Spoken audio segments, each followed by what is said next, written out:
سکھ نوجوان سندھ کے تحفظ کے لیے دھڑا دھڑ پاک فوج میں بھرتی ہوں۔ سکھ عالمی رہنماؤں نے بھی پاکستان کے تحفظ کا اعلان کر دیا۔ اس سارے معاملے پر بات کرتے ہیں سینئر صحافی اور تجزیہ کار احمد منصور سے۔ جی احمد، سکھ رہنماؤں کی جانب سے اب باقاعدہ پاکستان کا ساتھ دینے کا اعلان کر دیا گیا ہے۔ یہ اعلان بھارت کو کس قدر بھاری پڑے گا؟ دیکھیں عدیل، اس سے پہلے اگر ہم یہ بات کریں کہ یہ جو بھارتی وزیر دفاع ہے اس کی دھمکی تھی کیا؟ اچھا، یہ کوئی پہلی تو ہے نہیں، لیکن چلیں پھر بھی چونکہ اب اس سے یہ بڑی ایک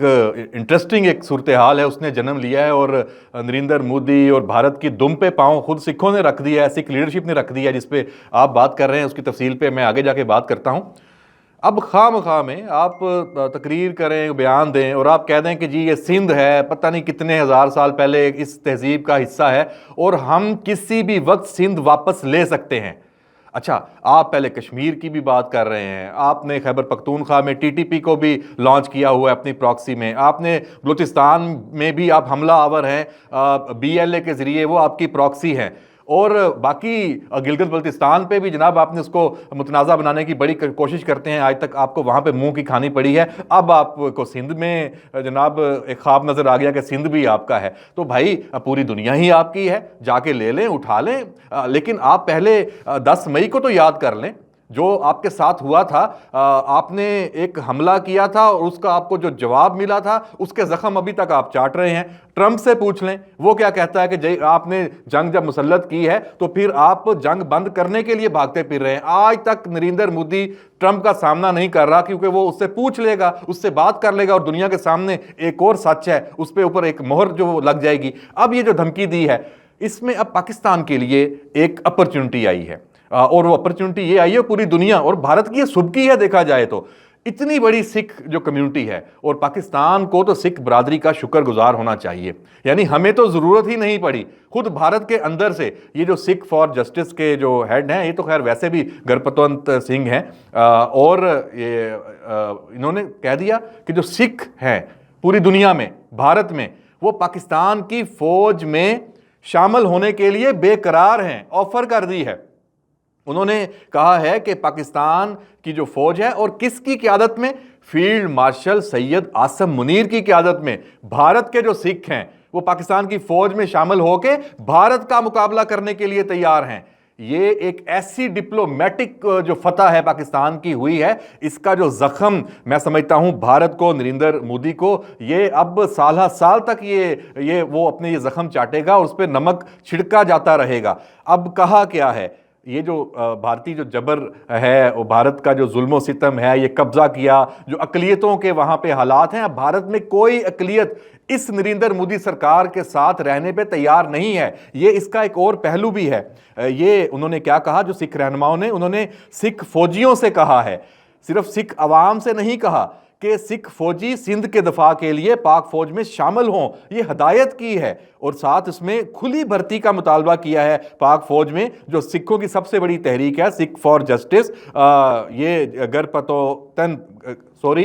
گرپتونت سنگھ ہیں اور پنو ان کا نام ہے پورا، اور انہوں نے یہ کہا ہے کہ جو بھارتی وزیر دفاع کی سندھ پر قبضے کی کھلی دھمکی کے پیش نظر پاکستان کو فوراً سکھوں کے لیے خصوصی بھرتی کا راستہ کھولنا ہوگا۔ پاکستان سکھوں کے لیے بھرتی کا راستہ کھولے تاکہ وہ سندھ کے دفاع کے لیے پاک فوج میں شامل ہو سکیں، یعنی سندھ کے دفاع کے لیے، پاکستان کے دفاع کے لیے۔ اور جو سکھوں کی اس سب سے بڑی تحریک نے یہ باضابطہ درخواست دی ہے، سکھ رضاکاروں کی خصوصی فہرست اور ایک وقف سکھ دفاعی یونٹ کی تشکیل کرنے کی بات بھی کی گئی ہے۔ مطلب صرف ایسے ہوائی بات نہیں ہے، پورا پلان دیا ہے۔ تو بھارت کی، نریندر مودی کی جو پھر نیندیں ہیں وہ تو حرام ہونی ہیں، اور سکھ رضاکاروں کے اس یونٹ کی جو تعیناتی ہے خاص طور پر سندھ کے دفاع کے لیے کی جائے، یہ سکھ فار جسٹس کا کہنا ہے۔ جیسے ہی پاکستان اندراج کا پروٹوکول جاری کرے گا، دنیا بھر میں ہزاروں سکھ رضاکار شامل ہونے کے لیے تیار ہیں۔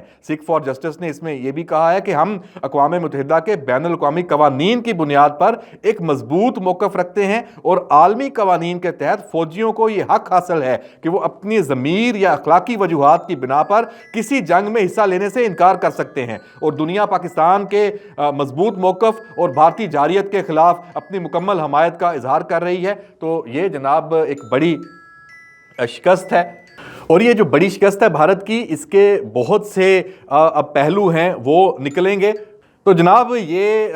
عدیل صاحب، یہ جو معاملہ ہے یہ پاکستان کی، میں نے جیسے کہا، اخلاقی فتح ہے، پاکستان کی یہ سفارتی کامیابی ہے، اور پاکستان کا جو موقف ہے اس کی ایک عالمی پذیرائی کا ایک اور موقع ہے، اور بھارت اور وہاں سے جو دھمکیاں آتی ہیں تو یہ جواب خود بھارت سے آنا، یہ پورا اس نے ایک منظرنامہ ہی تبدیل کر دیا ہے۔ اور اس کے بعد یہ جو بھارت ہے یہ کبھی سندھ کی بات کرے، کبھی کشمیر کی کرے، کبھی بلوچستان کی کرے، بھارتی جو لیڈرشپ ہے اور وزیر دفاع ہیں جو راج ناتھ صاحب، ان کو بھی اب یہ ضرور محسوس ہو رہا ہوگا کہ یہ انہوں نے کیا پنگا لے لیا ہے، اور اس کی کوئی منطق نہیں ہے ایسی گیدڑ بھبکیوں کی۔ اور جنگ کا جو میدان ہے اس میں بھی بھارت کے پاس کوئی اخلاقی اب جواز نہیں رہا کہ وہ پاکستان کا سامنا کسی بھی فورم پر کر سکے، کیونکہ جنگ وہ ہار کے بیٹھا ہوا ہے۔ اب تو بحث و مباحثے کے جو فورم ہیں وہاں پہ بھی وہ سامنا نہیں کرتا، تو وہ نہ بات چیت کرتا ہے اور نہ جنگ کرتا ہے، تو وہ کیا چاہتا ہے ہمیں تو اس کا بھی اب آئیڈیا نہیں ہے۔ میں جو ابھی جو بات کر رہا ہوں یہ آکسفورڈ یونین کا ایک مباحثہ تھا، اس سے بھارتی جو وفد ہے، جو شرکا ہیں، وہ بھاگے ہیں، تو یہ بھی میں نے کہا چلیں اس کا ذکر بھی ہو جائے اس ساری گفتگو میں۔ جی عدیل صاحب۔ جی احمد منصور، آپ کا بہت شکریہ، آپ نے اس معاملے پر بڑی تفصیل کے ساتھ روشنی ڈالی۔ عدیل احمد اور احمد منصور کو اجازت دیجیے گا، اللہ حافظ۔